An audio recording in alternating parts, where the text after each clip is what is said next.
Well, hello, HOPEUS Maximus here. I hope everybody's doing okay. It's not much fun, is it, this lockdown? But I do have another video, and I just want to make it clear that, like the first video, this video is of clips that I managed to get before the lockdown. I've actually got enough for a third video, which will be in a couple of weeks' time. The first video, if you haven't seen it, loads of great finds, so it'll be up there. There's the link. Right, so this time round, again, we've got medieval silver hammered coins, Roman coins, artifacts. We've still got the members finds. I've got a backlog of them, so I hope you enjoy it. At least it's something to do and something to watch for those that like metal detecting. A lot of these are on live digs. If not, it's as it's coming out the ground, so you know that all the finds are going to be decent as well. So I hope you enjoy it. Take care. Bye for now.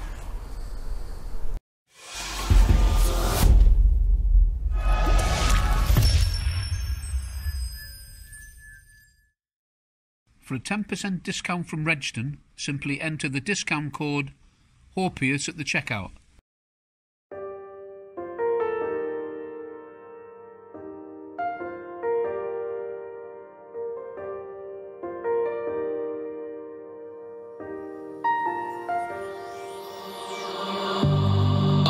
Journey we will find our souls begin to intertwine. Your heart of gold, so pure, divine, and I lost myself within the fire, breaking free from my desire. A heart of gold forged to inspire. It's starfire.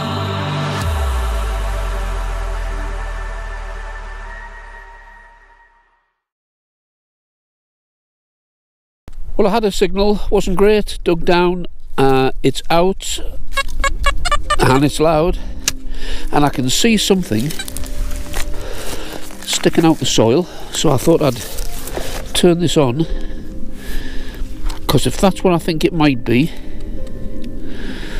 it looks like the top of a T-fibula. So let's have a look. Am I right or am I wrong? Oh, it's broken. Oh, and look at the decoration that is on there. Oh, if that was complete, it would look absolutely stunning.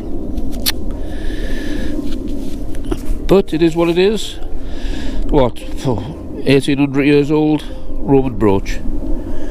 Now this looks nice, now it's cleaned up. And it's part of a bronze Roman brooch.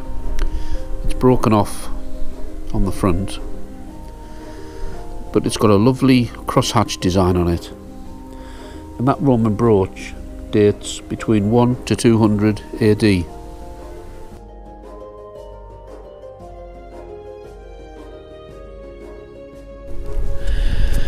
I've got quite a loud signal here, and that's in the high 80s in the hot. Yeah, gotta check that out.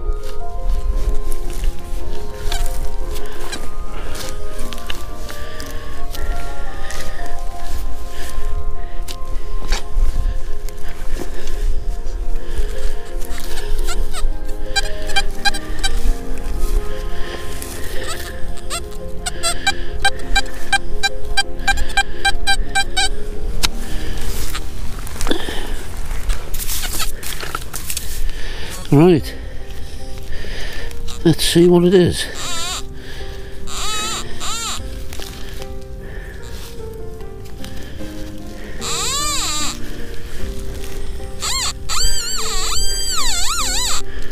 There it is there. Oh, it's a hammered. It's a hammered. Get in there. Oh, it looks quite worn that side. But that side you can definitely see another hammered silver penny. Get in there. Love it, love it. Right, this silver penny is from Edward I. I'm told it's a class 10 CF3, and on the reverse you got Civitas Cantor, which means it was minted in Canterbury, and this Edward I penny dates to around 1279.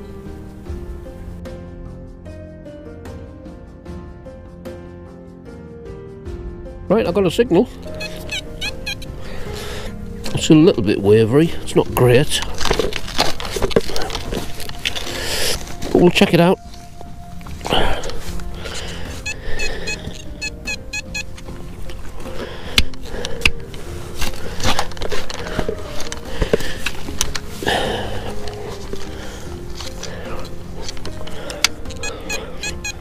Well, that's a lot louder. So let's see. Oh, we'll straight on it there. And that is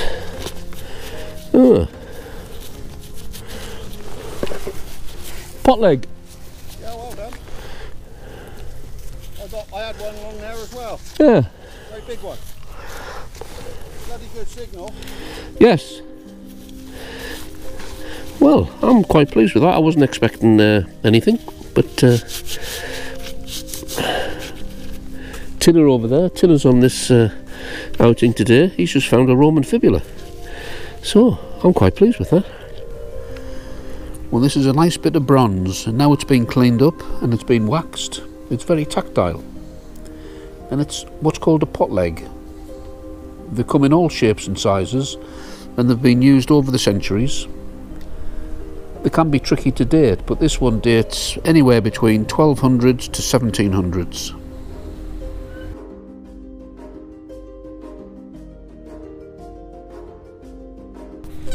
Right, I've got a couple of signals here. This is a very irony field, and there is iron in this, but listen to this. But when you break it down, that's iron.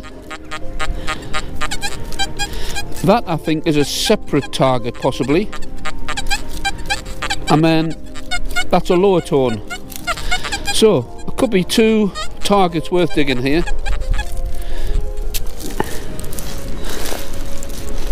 Sometimes big or unusual shaped iron can cause a high-pitched screech. But no, there's the iron. And the other one is in there. So this is a high conductor laid next to some iron. I'll try the pinpointer.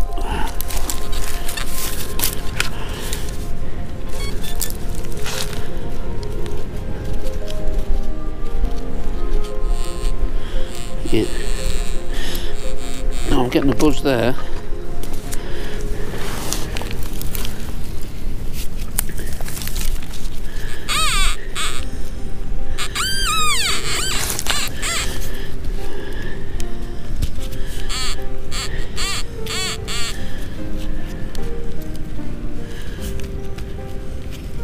No, there it is. It's fallen out. And there's a hole in there. And I think that could be, I might be wrong, possibly it's light, possibly a medieval jetton. So we'll certainly get that cleaned up. But if it is what I think it is, that is a right result. I found a few jettons in the past couple of months. And jettons are tokens used in accounting, and they were used across Europe between the 13th and the 17th centuries. I found this one in Dorset, England, which is where I do most of my detecting, and you'll see that there's a hole in the top, so I'm assuming a cord went through there to keep these jettons together. The king is Henry with an I, not a Y. So that's the French King Henry. So this jetton dates between 1586 and 1635.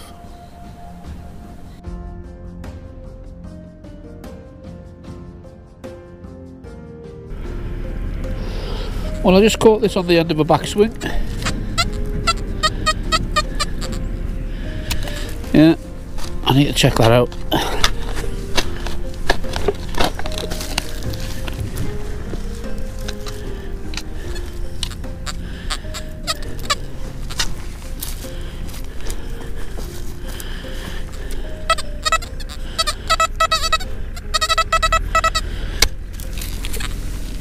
When it's out,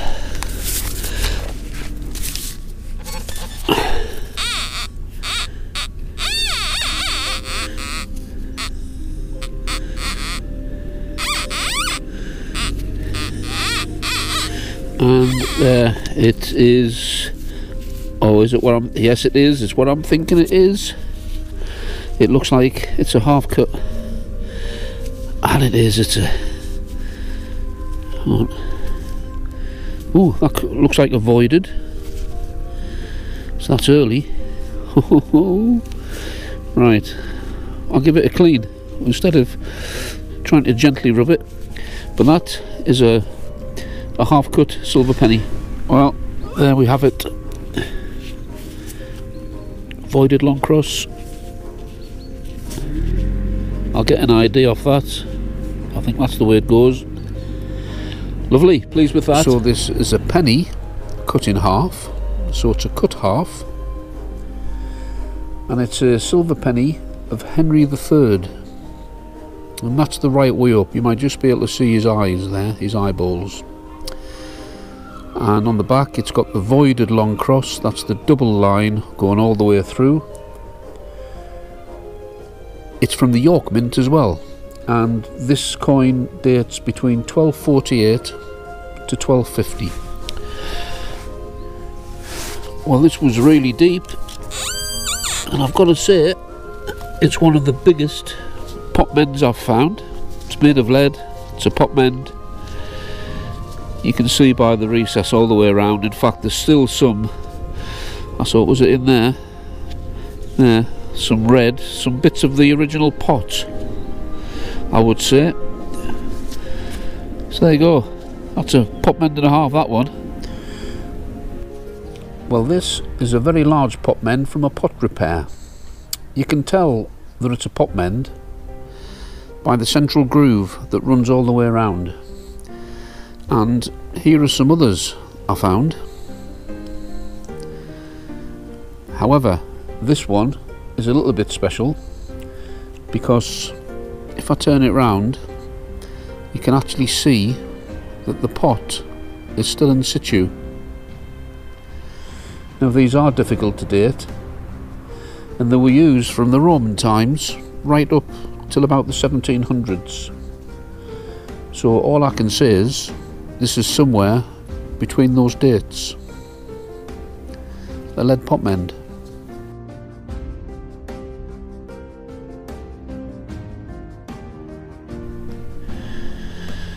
Well, I had a fairly deep signal. It wasn't that great because it was deep. Couldn't find it. Started to fill the hole in, went over it again as you do, and I've seen an edge there, and I'm wondering if it is... It's a hammered. Oh, it's not a cut half, it's broken, but that's definitely a hammered. I'll give it a clean up. This medieval silver hammered coin, it may be broken, but it's still very nice. And I had some help with the ID from a good friend of mine, Peter Vernon. He's very good at the old IDs. The triangle denotes that it's Irish. That's the right way around for the head, for the bust. And it's an Edward I silver penny. And on the reverse, it shows that it was minted Civitas, Dublin. So that was minted in Dublin. So this Irish silver penny dates between 1279 to 1284.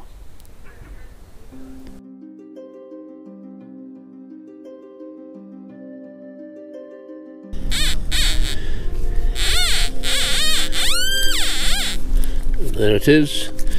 It's round, and I don't think it's a button.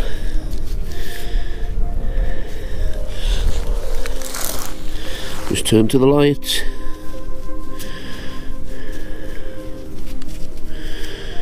And that is another Roman coin. You can see the head quite clearly there. Oh, that could be half decent, you know. I'm happy with that. I'll just give it a clean. Ooh, how about that then? Hopefully you can pick it up. Lovely head there. And on the reverse,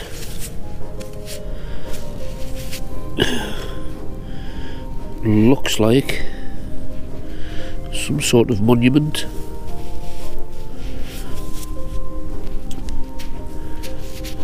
Very nice indeed. Beautiful Roman coin. Okay, this bronze Roman coin, it's of Emperor Constantine. There's his bust. And on the reverse, you've got the altar with the globe. And this dates to the early 300s. And I like that.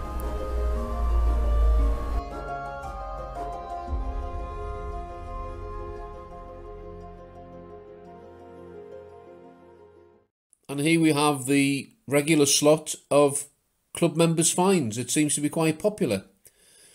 These were all obviously before the lockdown, and this is just a selection.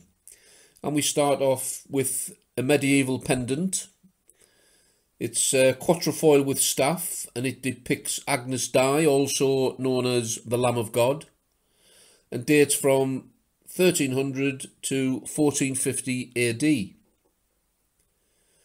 And next we have an unusual Roman bronze coin.